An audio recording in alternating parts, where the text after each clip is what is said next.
Olá a todas e todas, sejam bem-vindos e bem-vindas à nossa Semana Pedagógica de 2021, o nosso segundo dia dessa semana de vários estudos, de compartilhar alguns conhecimentos com vocês. Para brilhantar o dia de hoje, nós temos aqui duas profissionais da nossa rede municipal de ensino, que é a professora Luziane e a professora Carla, que falarão sobre o tema, o ensino remoto, presencial e a inclusão, tempos de acolhimento. Então, com vocês, essas duas brilhantes profissionais da nossa rede municipal de ensino, que dialogam e estudam tanto sobre esse tema da psicologia, do conhecimento do sujeito. Então, quero desejar a todos uma boa formação e que tenhamos aí algumas situações que estão propostas em relação ao nosso dia a dia, nessas atividades remotas, nesse momento de pandemia, sanados ou minimamente dialogados com os nossos profissionais. Então, um abraço a todos e uma boa formação. Eu sou Luziane Macarini Chaves e queria agradecer primeiramente a oportunidade de participar da Semana Pedagógica. Semana esta que iremos repensar a educação, onde todos nós, os profissionais envolvidos, precisaremos de um olhar muito mais acolhedor, onde a sensibilidade, empatia, generosidade, paciência e escuta precisarão de muita insistência. Os objetivos dessa fala é pensarmos a inclusão neste novo modelo de ensino, com algumas sugestões de estratégias para que possa ocorrer a efetivação desse novo modelo. A Carla vai expor o que foi pensado, estudado e pesquisado na tentativa de minimizar as ansiedades, angústias e dúvidas que podem estar acompanhando a todos nós nesse retorno. Olá, meu nome é Carla, eu sou professora aqui da Rede Municipal de Araucária, também sou psicóloga, sou mestre em educação e trabalho com educação e com psicologia.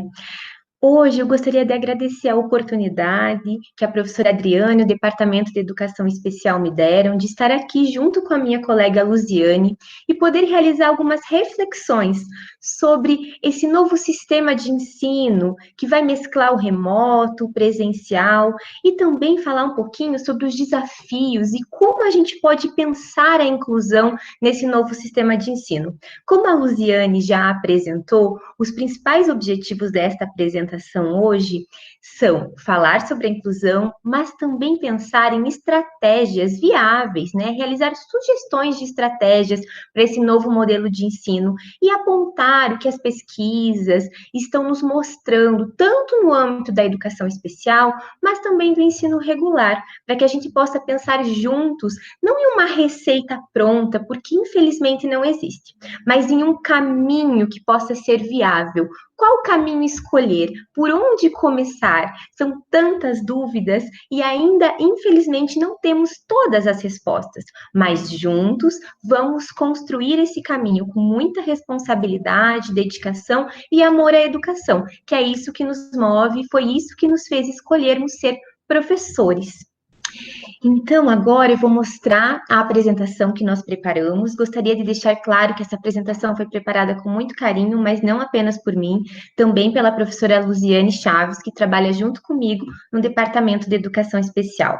A nossa proposta hoje é um repensar sobre educação, tempos de acolhimento. Então, nós vamos falar muito da importância do acolhimento. Como eu já tinha ressaltado, os nossos objetivos hoje são dois, né? São dois principais objetivos. O primeiro é pensar a inclusão neste novo modelo de sistema de ensino, e o segundo é sugerir estratégias para a efetivação deste novo modelo de sistema de ensino. Então, nós vamos falar um pouquinho sobre escutativa, sobre alinhamento entre os serviços, sobre o primeiro dia de aula presencial, sobre a importância do acolhimento, sobre a avaliação diagnóstica e também sobre a retomada dos saberes, né, e dos objetos de conhecimento, de acordo com a BNCC. E para que a gente possa começar a nossa reflexão, nós escolhemos iniciar pela retomada do conceito de inclusão, mas do conceito de inclusão social, que tem como princípio o respeito à diversidade. De maneira nenhuma se propõe a negação das diferenças, mas sim o respeito delas. A equidade para que todos sejam para que a todos sejam ofertadas oportunidades iguais a cada um, segundo sua necessidade. E eu trago essa figura que no ano passado já foi apresentada em uma fala que a professora Maria de Fátima Mineto veio realizar no município. E ela trouxe a figura mostrando a igualdade e a equidade. E eu quis complementar a figura mostrando a realidade. Eu achei essa figura extremamente didática para que a gente possa pensar o que muitas vezes as pessoas imaginam quando falamos de inclusão social ou de inclusão escolar, que se refere à igualdade, ou seja, todos terem acesso, mas da mesma maneira. O que realmente deve ser a inclusão social e a inclusão escolar, que diz respeito à equidade, ou seja, né, a gente conseguir ofertar oportunidades iguais, porém adaptadas às necessidades individuais, que todos consigam o maior objetivo, que é ter acesso à educação, acesso a todos os direitos, né, acesso a exercer a sua cidadania, porém com as adaptações necessárias às necessidades individuais. E eu trouxe aqui hoje uma figurinha que mostra, infelizmente, a realidade. Uma realidade que já existia, mas que com a pandemia se tornou muito mais acentuada. As pessoas com deficiência sempre se caracterizaram como um grupo de maior vulnerabilidade, mas nessa pandemia essa vulnerabilidade foi muito acentuada. E a gente sabe que não só das pessoas com deficiência, mas todas as crianças e os estudantes sofreram com a diferença de realidade que eles encontraram estudando no ensino remoto. Os professores, as escolas enfrentaram grandes desafios devido a essas diferenças, principalmente relacionadas a questões sociais, econômicas, ao acesso às tecnologias, até questões de poder de mediação da família, né? O quanto essa família conseguiu realizar essa mediação do ensino remoto. Mas essa realidade, infelizmente, fica muito diferente entre as crianças e os estudantes, tanto com os que têm deficiência, quanto os que não têm. A realidade de que alguns tiveram acesso a tecnologias que os outros não tiveram, a uma família mais presente que conseguiu realizar a mediação, o que outros não tiveram. Alguns conseguiram manter os atendimentos de saúde, outros não. Então, realmente, a realidade se tornou ainda mais desigual e, por isso, nós, enquanto professores, enquanto rede, precisamos pensar e refletir como garantir a inclusão social, mas principalmente o nosso papel, a inclusão escolar.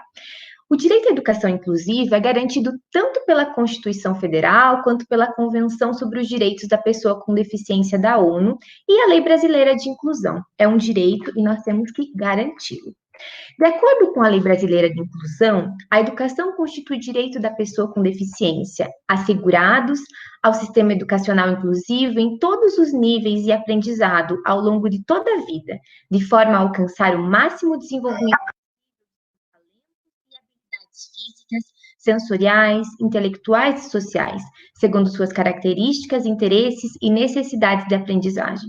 Então, nosso maior objetivo, e a gente já vai falar disso, com a pandemia, antes da pandemia, após a pandemia, é assegurar a inclusão social, a inclusão escolar, promovendo equidade, adaptando o que for necessário, né? Derrubando as barreiras, para que a gente tenha um ambiente justo que proporcione aprendizado e desenvolvimento para todas as crianças e todos os estudantes. Esse é o nosso papel. E agora, Carla, quando a gente vai falar de inclusão, o que mudou durante a pandemia? O que vai mudar agora com a possibilidade de um retorno presencial das aulas? E eu vou repetir a fala da minha professora, Maria de Fátima Mineto. Inclusão na pandemia continua sendo inclusão. E isso nós precisamos carregar dentro dos nossos corações e na nossa mente, que inclusão na pandemia é inclusão. É a mesma inclusão que nós sonhávamos e buscamos insistentemente concretizar na nossa rede, né? É a mesma, tem a mesma definição e o mesmo objetivo. Rodrigo Mendes, que fez uma grande pesquisa em relação à educação especial, ele fala o seguinte: a profunda complexidade decorrente da pandemia não muda em nada o fato de que crianças e adolescentes com deficiência têm o direito a uma educação de qualidade. Então, é isso que nós precisamos focar, oferecer essa educação de qualidade. Então, o Instituto Rodrigo Mendes, ele investigou, né, ele estudou, fez um sobrevoo por 23 países para ver como estava sendo a realidade da educação especial nesses países. E a partir disso, ele pensou em protocolos sobre uma educação inclusiva durante a pandemia. E uma das coisas que eles nos trazem, e que é uma reflexão importante para todos os gestores das escolas, para os pedagogos, para os professores, e para que a gente possa estar levando isso para a família, é que o laudo médico de deficiência não pode ser aceito como justificativa para que os estudantes sejam impedidos de voltarem a frequentar as aulas presenciais, pois nem todas as crianças e adolescentes com deficiência pertencem ao grupo de risco da Covid-19. Claro que as famílias vão poder optar se vão mandar ou não os filhos no retorno das aulas presenciais, mas o laudo médico e a deficiência não pode ser um impeditivo para que a gente não permita que essa criança, que esse estudante tenha acesso à educação presencial, né, ao ensino presencial, permaneça apenas no remoto. Claro que cada caso é um caso, a gente vai analisar, e se essa criança tiver alguma comorbidade que coloque ela dentro do grupo de risco, isso deve ser analisado com cuidado pela família, pelos profissionais da educação e por todos os profissionais da rede que acompanham essa criança, esse estudante. Isso envolve os profissionais da saúde também. E aí a gente vai falando um pouquinho mais, ampliando o nosso olhar, né? A gente começou falando sobre a inclusão, percebeu que para efetivar a inclusão, a gente vai ter que pensar ela exatamente como nós pensávamos antes e durante a pandemia, durante o ensino exclusivamente remoto. E agora, para que a gente possa entender quais são as melhores estratégias, né? Que tipo de estratégia que a gente pode ter para enfrentar esse novo sistema de ensino que está se configurando? A gente vai ter que refletir sobre o que aconteceu no ano de 2020, sobre os desafios que a gente viveu. E eu digo a gente porque os profissionais da educação viveram muitos desafios, mas as crianças, os estudantes e as famílias também viveram grandes desafios. Para a gente começar falando dos profissionais da educação, uma pesquisa realizada pela Fundação Carlos Chagas enviou questionários para o Brasil inteiro. Então, responderam essa pesquisa profissionais de educação especial de todo o país, onde eles elencavam quais foram as suas maiores dificuldades, não só as suas, mas das crianças também.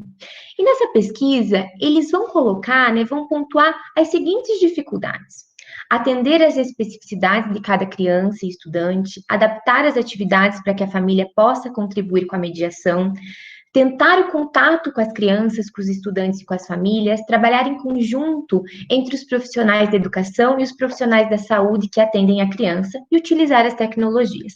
Acredito que esse desafio realmente foi enfrentado por todos os profissionais, não só os que trabalham na educação especial, que trabalham nos AEEs, mas em todas as escolas, esses desafios apareceram para todas as crianças e com todos os estudantes.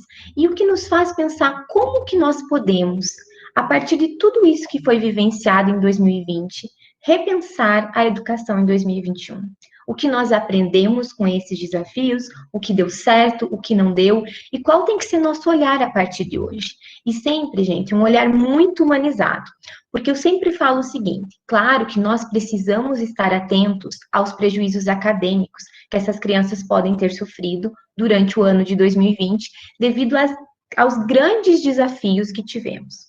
Mas nós também temos que ficar muito atentos aos desafios emocionais. Não só os das crianças, os da família também, e os desafios que nós passamos. A pandemia foi uma situação muito traumática e muito complexa.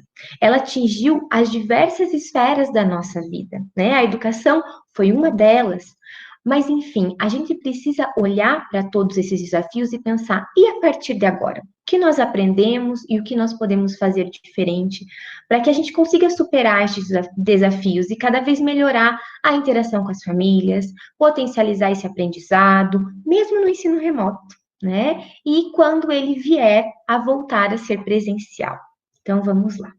Além desses desafios dos profissionais, as crianças também tiveram inúmeros desafios.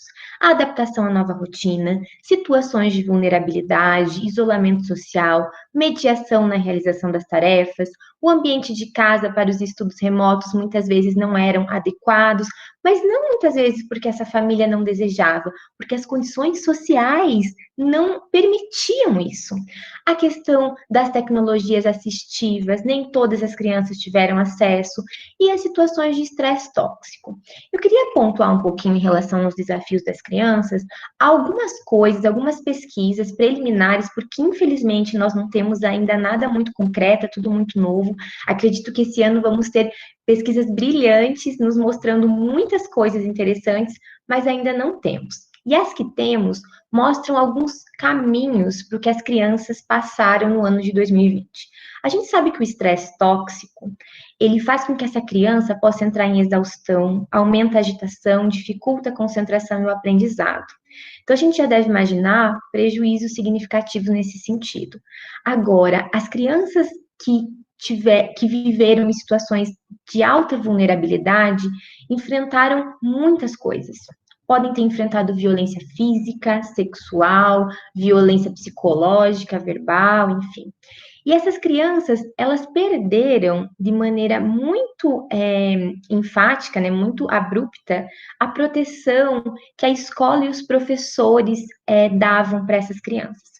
A escola e os professores são fatores de proteção para a saúde física, mental, para ajudar ao apoio dessas famílias em questões de vulnerabilidade. Então, quando essas crianças retornarem, nós, professores, vamos ter que ter um olhar muito criterioso, um olhar muito investigativo, para que a gente possa ver o que essa criança viveu nesse ambiente de casa e o que eu posso fazer a partir de agora, porque infelizmente o que já aconteceu a gente não pode mudar, mas o que eu posso fazer a partir de agora para ajudar essa criança, né?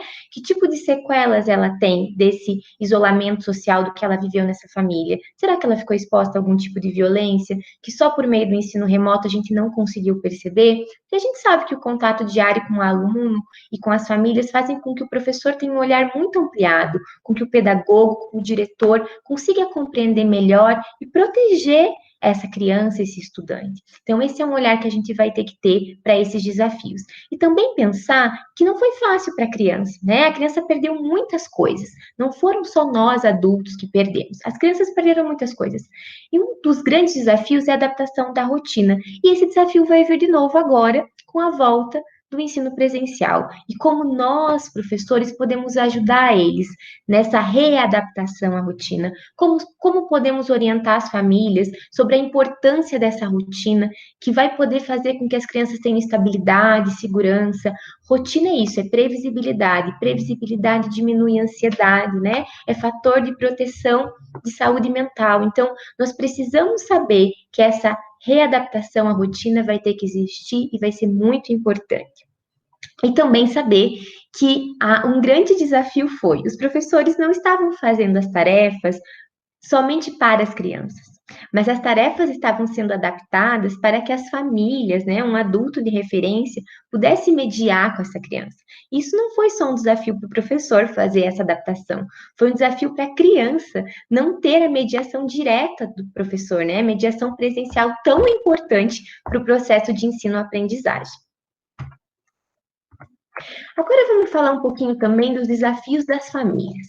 Então, assim como nós, professores, tivemos que estabelecer uma nova rotina de trabalho, as famílias tiveram que estabelecer novas rotinas. E toda mudança não é fácil, né?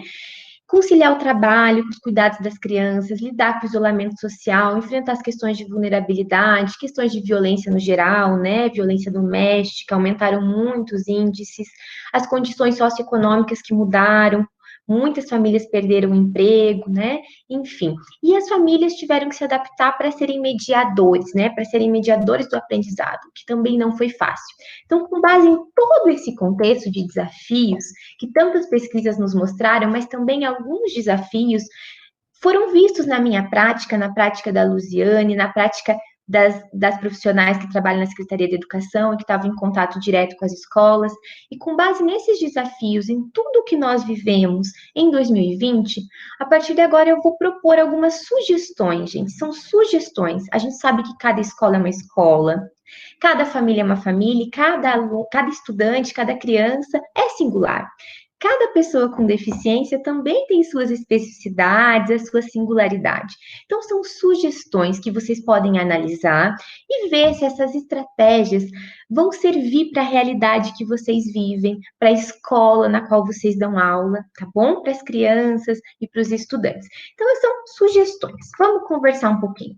A gente tentou pensar em qual seria um caminho mais adequado, um caminho que pudesse nos levar ao nosso grande objetivo, manter uma educação de qualidade, inclusiva, que leve em conta a individualidade de cada estudante, de cada criança, que leve em conta todos os desafios que foram vividos pela família, pela escola, pelos estudantes, enfim, que tenha um caminho empático, mas também que seja efetivo para a gente conseguir resolver os problemas, as barreiras que vão aparecer. Então, eu acredito que algumas das coisas que eu vou falar, com certeza vocês já estão fazendo, não é nenhuma novidade. Mas a gente tentou sistematizar para que a gente possa refletir sobre esse processo. Então, a primeira coisa que a gente tem que fazer, e como as aulas já começaram em fevereiro, sem dúvida vocês começaram a fazer, é a escutativa. É conversar com a família, compreender o ambiente e retomar as percepções sobre o último ano. Buscar fortalecer o vínculo com essa família. Essa família tem que confiar na escola, tem que confiar no professor para que esse processo aconteça. E essa família sempre foi importante. A família sempre foi importante. A gente sempre fala sobre a união da família com a escola para um processo de ensino-aprendizagem. Mas nesse ensino remoto, durante a pandemia, isso só foi concretizado. E até algumas pesquisas mostram que as famílias valorizaram muito mais o nosso trabalho, valorizaram muito mais a importância desse contato. A gente sabe que, infelizmente, não foram todas as famílias, né? Mas muitas famílias mudaram esse olhar sobre o trabalho do professor, sobre a importância da escola e do processo de ensino-aprendizagem para o desenvolvimento da criança e do estudante. Além de fazer essa escolha, essa escutativa que tem que ser extremamente empática e num primeiro momento sem julgamentos, para a gente compreender o que essa família viveu em 2020, o que ela achou que deu certo, o que ela achou que não deu, quais são as sugestões que ela tem para nós, tá? Depois a gente tem que pensar num alinhamento entre os serviços, porque eu ainda estou pensando na educação especial, né? E quando a gente fala em alinhamento entre os serviços, a inclusão ela só vai ser efetivada se eu tiver a união entre a EE e a escola, né? O ensino regular. Então, professora de apoio, professora regente, professora do AEE, tem que trabalhar em parceria. Mas essa parceria tem que ir além dos profissionais de educação. A maioria dessas crianças, desses estudantes, eles são também assistidos por uma rede que vai envolver a saúde, vai envolver assistência social, enfim. E a gente precisa estar em contato com esses profissionais para pensarmos juntos qual é o melhor encaminhamento para aquela criança, para aquele estudante, na sua singularidade, né? Depois disso, a gente vai ter que ter muito bem organizado quais vão ser as orientações e como vai ser o nosso planejamento do ano, nessa possibilidade do ensino ser remoto e voltar a ser presencial. Então, assim, antes do retorno das aulas presenciais, essa família tem que ser muito bem informada dos protocolos que vão ser seguidos, das medidas e das mudanças que essa escola vai sofrer. Se a gente não fizer isso de uma maneira muito clara e alinhada, quem mais vai sofrer vão ser as crianças e os estudantes. Por quê? A gente já vai falar mais para frente, mas eles estão numa expectativa enorme, isso eu vejo na minha prática, no retorno às aulas, para retornar para a escola, né? A escola fez muita falta. E nessa expectativa, eles vão pensar e querem pensar que vão encontrar a escola como eles deixaram em março de 2020. E nós sabemos que eles não vão encontrar a mesma escola. Então, nós precisamos instrumentalizar essa família e também precisamos, de alguma maneira, entrar em contato com essas crianças e com os estudantes para explicar exatamente como vai ser essa nova organização escolar, né? Então, isso é fundamental. Aí a gente vai falar do acolhimento. Sem acolhimento, vai ser muito difícil conseguir uma estabilidade emocional para essas crianças, para esses estudantes, para que a gente torne viável e possível o desenvolvimento, o aprendizado. Então, a criança, ela vai encontrar um ambiente diferente. E o afeto vai ser a cola, né? Vai ser o que vai nos ajudar a fazer com que a criança se reorganize a essa nova rotina, né? E consiga ir bem nesse processo de ensino-aprendizagem. E depois desse acolhimento que a gente vai pensar em avaliação e na retomada dos objetos de conhecimento, dos saberes de conhecimento. Então, a gente vai pensar numa avaliação diagnóstica. Tá? Essa foi uma organização do que nós, enquanto escola, né, enquanto professores, temos que pensar, mais ou menos uma lógica. A partir daí, eu vou começar a falar sobre o acolhimento. Todas as pesquisas que eu li, os artigos que eu pesquisei, que estão falando sobre o retorno das aulas presenciais, que a gente sabe que tem essa possibilidade esse ano de nós retornarmos assim que as condições sejam adequadas, eles falam que o primeiro passo é o acolhimento socioemocional. E isso já veio de um documento que a Unesco fez lá no início da pandemia, em 2020, onde ela vai falar, né, que os aspectos que devem ser considerados na retomada das aulas presenciais em primeiro lugar, o acolhimento socioemocional. Depois, a recuperação e aprofundamento da aprendizagem e prevenção do abandono e evasão escolar. Vamos falar um pouquinho sobre isso também, tendo como principal foco não deixar nenhum aluno para trás e recuperar a aprendizagem de todos. E aí entra a questão da inclusão. Todos os alunos têm o direito de aprender, né? E aí, a gente vai pesquisar mais um pouquinho em um outro artigo que também vai falar sobre essa nova escola, sobre esse novo olhar. Também vão falar o que deve se priorizar a rotina de acolhimento e readaptação. Se a gente não priorizar isso, não vai ter estabilidade emocional, não vamos criar vínculo seguro, que é o que vai ser fundamental para que a criança, para que o estudante volte a se interessar por aprender, pela escola, nesse novo formato. Quando eu falo volte, é porque ele vai encontrar uma escola muito diferente do que ele deixou. E a gente vai ter que fazer esse vínculo acontecer novamente. Então, vamos fazer uma brincadeira. Vamos imaginar que você, professor, sempre estudou na mesma escola, que você é uma criança, que você é um estudante, que você sempre estudou na mesma escola. Mas, de repente, seus pais decidiram mudar de cidade. Falaram assim, vamos mudar de cidade, você vai ter que mudar de escola. Como que você ia começar a imaginar essa escola? Que você iria se sentir? Como é que você ia se sentir quando começasse a chegar próximo do início das aulas? Você teria expectativas de encontrar um local parecido com a sua última escola? Ou não? Você imaginar um local totalmente diferente? Né? Quais seriam os seus sentimentos, suas emoções? Agora me diz uma coisa. Como seria se ao chegar lá você encontrasse um local totalmente diferente do que você imaginou? Com certeza, as suas expectativas seriam frustradas, né? E isso iria te causar um impacto emocional bem grande. Então, a gente vai imaginar que a escola que você encontrou é desse jeito. O lanche será servido na sala e o intervalo será no pátio, mas todo mundo distante. Uma turma não pode mais brincar com a outra. Cada um deverá ter seu material e nessa escola nada poderá ser compartilhado. Lembra que a gente falava sobre cooperação, sobre trabalhar em equipe? Muita coisa vai ter que mudar em relação a isso. Não terá mais o dia do brinquedo, pois não será permitido compartilhar os brinquedos. Ou se terá, as regras serão diferentes. As atividades serão individuais, trabalho em grupo só se for oral, um longe do outro, tudo adaptado. Todas as unidades educacionais que têm parquinho não vão poder usar, porque lá o risco das crianças interagirem de maneira muito próxima será grande. A professora vai te receber com um oi, um olhar carinhoso, mas o abraço gostoso vai ficar para depois. Aquele abraço que ela te dava na entrada, se abaixando até a tua altura, não vai mais acontecer. As brincadeiras coletivas, o famoso pega-pega, não vai mais poder existir. Elas também terão que ser adaptadas. E aí, como você vai se sentir?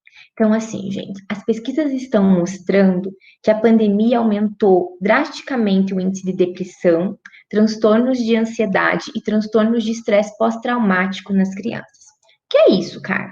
Então, o transtorno depressivo a gente acha que às vezes só dá em adultos, mas não, as crianças, os adolescentes sofrem e sofrem muito de depressão, mais do que nós imaginamos.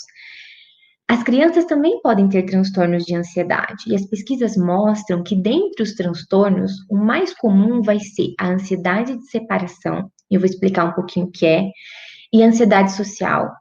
E o TEPT, que é o transtorno de estresse pós-traumático, que é quando alguém vive uma situação muito difícil e tem poucos recursos para enfrentar essa situação, né? Isso acaba gerando um trauma.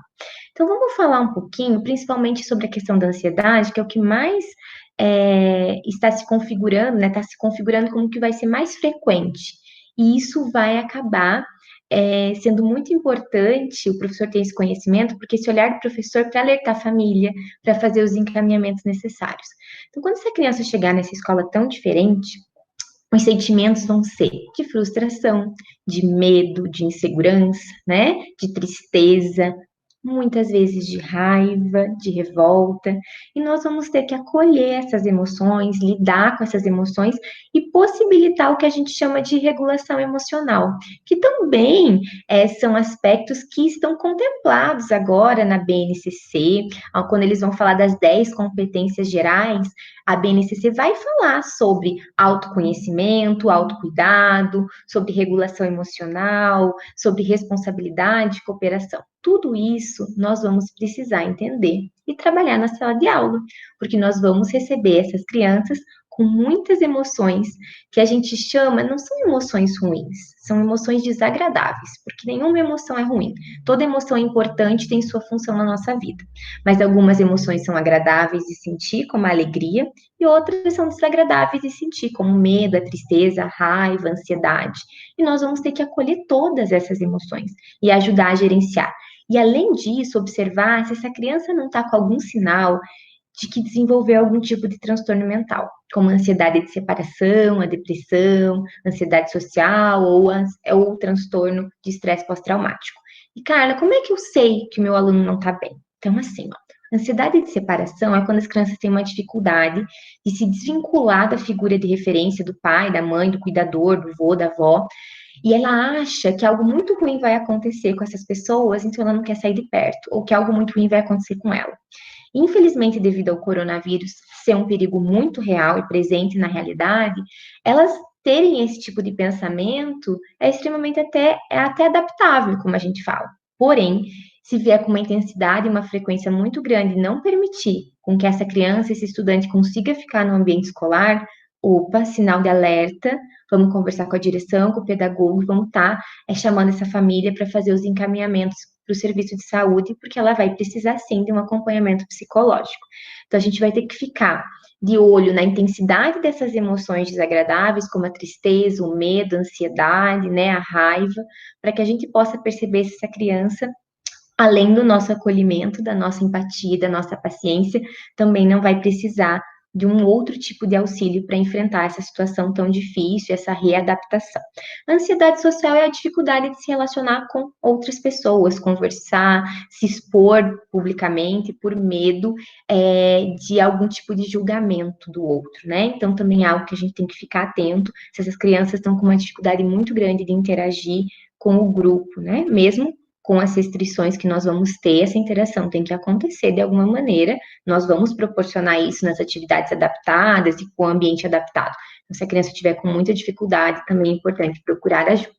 Então, como acolher, né? E por que acolher? A gente já viu que o acolhimento é o que vai dar base para a estabilidade emocional dessas crianças e desses estudantes que vão vir cheio de bagagem na sua mochila, né? Mas não só de cadernos dessa vez, de muitas vivências, experiências boas, porque tiveram boas experiências na pandemia também, de ficar mais próximo da família, enfim, alguns ganharam animais de estimação, vários relatos positivos da pandemia, porém também tiveram muitas vivências difíceis, né? Algumas crianças tiveram que conviver mais de perto com a morte, porque perderam algum ente querido, até mesmo seus pais, devido à pandemia, ou alguma pessoa próxima. Então, a gente vai precisar de muita sensibilidade, de muita empatia, de muita generosidade, mas também nós vamos precisar ser resilientes, pacientes, e vamos ter que saber realizar o que a gente chama de escutativa. Que isso, na verdade, é acolher, é escutar ativamente, tentar entender e mostrar para essa criança assim, ó, eu estou aqui eu te vejo, eu me preocupo com você e eu tô feliz que você tá aqui. Isso é acolher, né? Então, é escutando, demonstrando afeto e cuidado e oferecendo informação. E por que eu tô falando disso? Porque isso vai possibilitar o início do que a gente chama de vínculo seguro. E por que o vínculo seguro é tão importante, né? Porque ele vai ter impacto na saúde emocional, na saúde mental dessa criança. Quando que essa criança cria vínculo seguro com alguém? Quando ela percebe que essa pessoa olha por ela, cuida dela, percebe ela, né? Gosta dela e está ali olhando por ela. E no ambiente em que essa pessoa está, ela também está segura. E é isso que nós, professores, vamos ter que passar para as crianças, que elas estão seguras naquele ambiente, que todos os protocolos que estão sendo estabelecidos, todas as mudanças de regra no ambiente escolar são para a segurança, que ela pode se sentir segura, que ela pode criar esse vínculo seguro com você, professor. E aí a gente vai começar a dar algumas ideias. Gente, são ideias, são estratégias que podem ser utilizadas para trabalhar esse acolhimento, né? A primeira delas é vocês elaborarem uma carta. Eu sei que vocês já estão em contato com as crianças, com os estudantes, com as famílias, mas uma ideia é elaborar uma carta. Você contando para essa criança o quanto você também está animado para revê-la, para receber ela na escola, o quanto vai ser bom esse encontro, porém, que essa escola vai estar um pouco diferente do que ela imagina, do que ela provavelmente imagina, que algumas coisas mudaram e outras não. E aí você vai pontuar as coisas que mudaram e o que não mudaram, né? Para que essa criança comece a imaginar a realidade dessa escola que ela vai receber. E aí, pensando na inclusão, as crianças cegas devem receber essa carta em formato de áudio, né? As crianças surdas, a professora intérprete de Libras pode auxiliar a professora regente na elaboração desse material, enfim. A gente vai pensar em cada caso. As crianças com autismo, a gente pode pensar em desenvolver uma história social com figuras que vão mostrar para essa criança, para esse estudante, como vai ser essa escola. São sugestões. Outras sugestões. Tudo isso que eu estou falando, gente, eu e a Luziane, a gente vai preparar no Drive um conjunto de materiais que vocês vão encontrar. Os livros que eu estou citando, algumas possibilidades de atividades, todos esses manuais que a gente encontrou, que já foram montados, alguns pela Escola da Inteligência, pelo Instituto Ayrton Senna, pela Secretaria Nacional dos Direitos Humanos, né, pelo governo federal. A gente vai juntar todo esse material e colocar no Drive, para que se vocês quiserem procurar mais sugestões ou encontrar essas que eu já estou dando, vocês tenham acesso, tá? Então, algumas ideias. Para que a gente possa preparar esse ambiente acolhedor, a gente tem que preparar o ambiente. Então, preparar essa escola, colocar frases de boas-vindas, enfeitar, decorar, deixar esse ambiente gostoso, demarcar, colocar sinalizações em relação ao distanciamento, deixar tudo muito claro, mas ao mesmo tempo acolhedor para essa criança.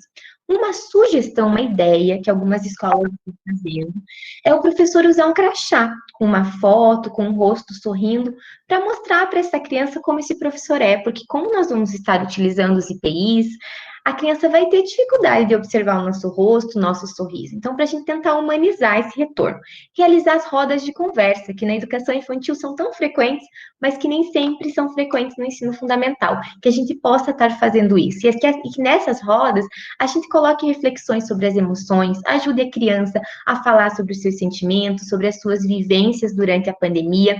Nesse material que a gente vai enviar, tem várias dinâmicas que vocês podem estar realizando, dinâmicas até bem legais para você, como que a criança pode escrever uma carta com leite e limão, por exemplo, contando como foi a sua vivência na pandemia, e depois a gente passa um ferro quente e aparece o que a criança escreveu. Claro que as sugestões vão estar separadas por idade, mas tem várias ideias de brincadeiras, né, de maneira mais lúdica, como que a gente pode fazer essa escutativa, essas rodas de conversa. Depois, utilizar histórias que permitem falar sobre o que viveram e sobre os sentimentos. Tem algumas sugestões de histórias, e todas elas têm no YouTube, ou a gente vai mandar em PDF, porque são PDFs livres, né, que foram feitos já em PDFs para grande divulgação. Então, uma ideia é a Gigante Caixinhas dos Medos, que é um livrinho que vai falar sobre os medos e também possibilita o professor fazer diversas atividades em relação à caixinha ou à caixa de preocupações, para que a gente possa trabalhar com o que realmente mais vai aparecer na escola. Esse livrinho Para Onde Vamos é um livrinho muito legal para a gente pensar sobre o futuro, sobre o que a gente pode ter de esperança para um novo amanhã. Então, a gente não falar só de coisas ruins, mas o que essa criança espera, né, para esse pós-pandemia. Outra coisa que nós vamos ter que fazer é retomar as regras da escola, só que isso vai ter que ser de maneira lúdica. Por mais que você já orientou a família, já mandou uma carta, um vídeo, algo preparando essa criança para chegar na escola, quando a gente retomar o ensino presencial, a gente vai ter que retomar essas regras na sala de aula, né? E aí uma maneira bem legal de fazer é utilizando essa história, o escudo protetor contra o rei do vírus. E criar o escudo, as crianças, cada criança criar seu escudo, ou criar um escudo coletivo na sala, e nesse escudo a gente vai colocar o que a gente tem que fazer para se proteger do coronavírus, né? E quais vão ser as regras da escola. Outra coisa que a gente tem que pensar é como conectar os alunos. Quando a gente retornar para o presencial, ainda vai existir o ensino remoto. E muitas famílias vão optar só pelo remoto, outras pelo remoto com presencial, enfim, nós vamos ter diversos grupos. E vamos ter que pensar que essas crianças muitas vezes se conhecem, eram colegas, eram amigos, ou não, mas precisam ter esse vínculo com os colegas da turma. Então, como conectar essas crianças que nem sempre vão se ver ou não vão se encontrar, né, devido à organização do sistema de ensino? Então, assim, como que eu posso pensar nessa conexão? A gente pode elaborar atividade escrita, um desenho, um vídeo, enfim, vai da possibilidade da realidade de cada escola para que uma criança se apresente para outra, para que o professor possa fazer um mural, por exemplo, mostrando todos os alunos da sala, o que eles gostam, o que eles não gostam de brincar, enfim, para as crianças se conhecerem. Uma outra ideia é a criança levar uma foto, né, e fazer um desenho, um autorretrato, e essa foto, esse autorretrato ficar em exposição na sala. Então, tem várias maneiras da gente mostrar para todos os alunos quem são os colegas. Aí a gente também pode pensar em caixinha de cartas, mensagens ou desenhos de acordo com cada ano que essas crianças, esses estudantes vão trocar, né? Um vai levar e coloca o nome do coleguinha, na outra semana o coleguinha pega, enfim, para manter eles em contato, eles conversando. E claro que nessas estratégias a gente já pode trabalhar alguns saberes, alguns objetos do conhecimento. A elaboração de um texto coletivo. Então, assim, qual é a ideia? Provavelmente com o retorno ao presencial, vai ter semanas com uma turma, outras semanas com outra, que a gente possa elaborar um texto coletivo no final da semana que os próprios alunos vão contar o que aprenderam. E esse texto pode se tornar base para você retomar esse conteúdo com a outra turma que vai vir presencialmente, né, na outro dia, na outra semana, independente de como vai se dar a organização quando retornarmos ao presencial. Mas para que a gente possa manter esses alunos conectados, tá bom? Outra ideia muito importante aí, pensando em todos os alunos, mas também, principalmente na adaptação dos alunos com deficiência intelectual, com autismo, a elaboração de um calendário. Que a gente consiga fazer com essas famílias um calendário de datas, e que nesse calendário a gente consiga colocar quando a criança vai para a escola e quando ela não vai para a escola, quando ela vai estar em casa, né?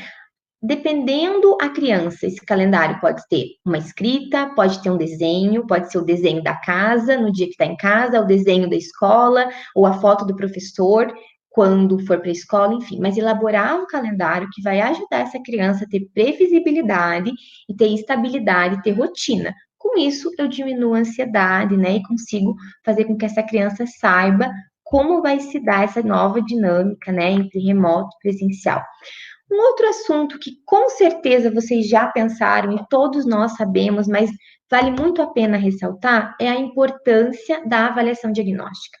Então, assim, depois que a gente realizou o acolhimento, que a gente investigou o que essa criança viveu, o que essa criança está sentindo, o que ela está pensando, se eu vou ter que realizar algum encaminhamento, o que aconteceu nesse período de isolamento, se teve algum tipo de violência ou não, né? Aquele olhar de investigação e acolhimento do professor, eu vou ter que pensar sim em questões acadêmicas, porque elas também são muito importantes, né? Não só os aspectos emocionais, mas os aspectos de desenvolvimento cognitivo.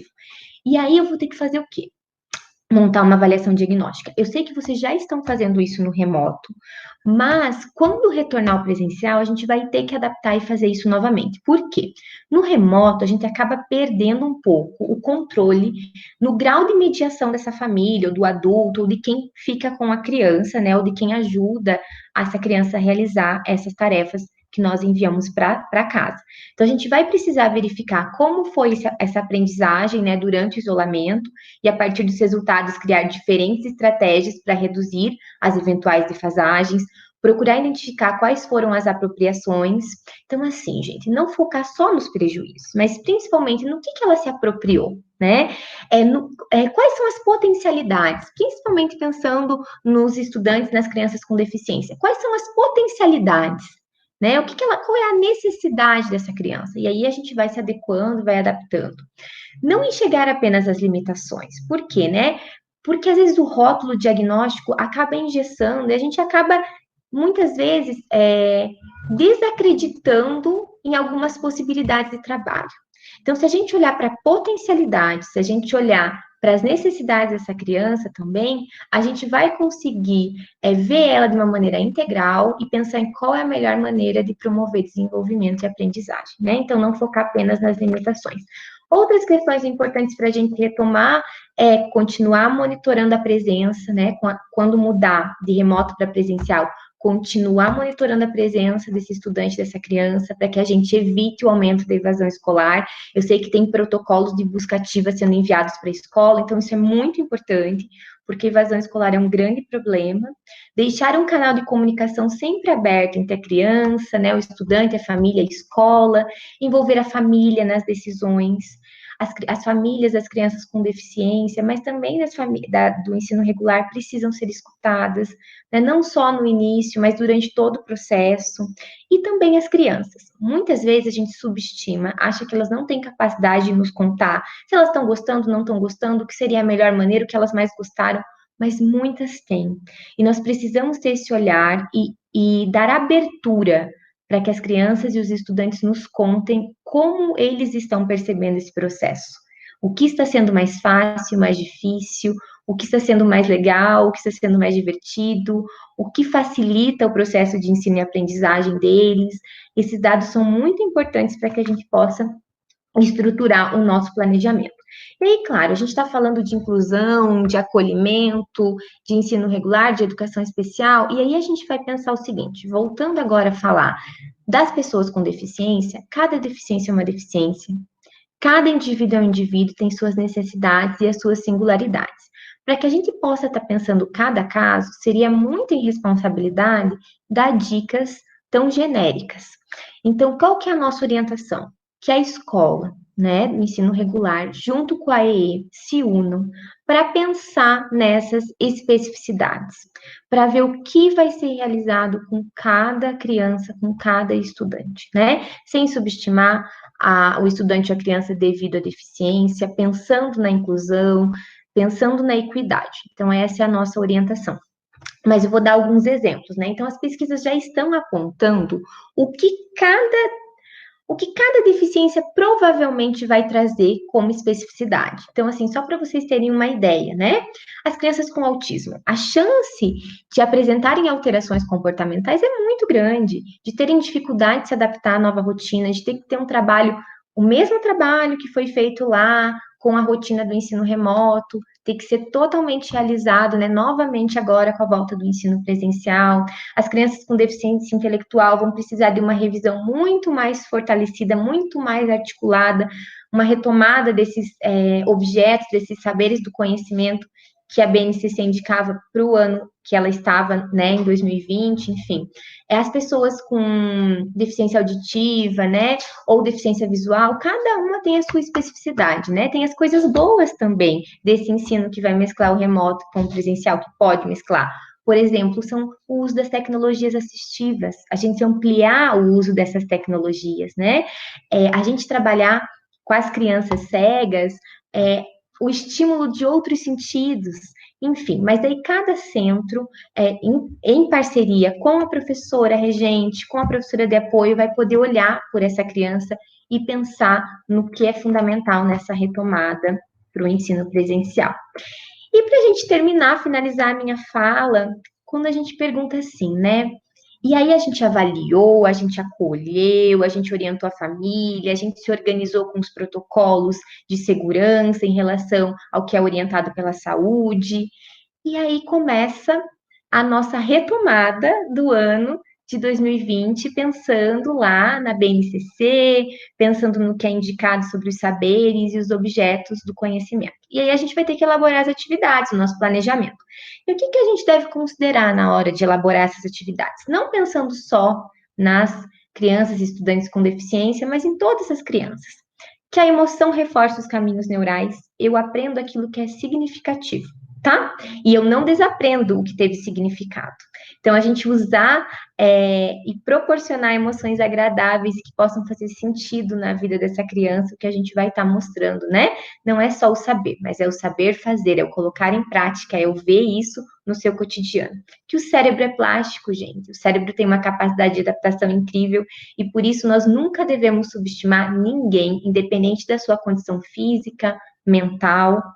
Os órgãos do sentido são as portas de entrada para o cérebro. Então, usar e abusar de atividades multissensoriais nesse retorno, para que a gente consiga ajudar as crianças a aprenderem de diversas maneiras. Retomar os conteúdos. Por que, Carla, sempre voltar? Sempre olhar para o ano anterior? Porque promove a atividade mais frequente dos neurônios e produz sinapses mais consolidadas.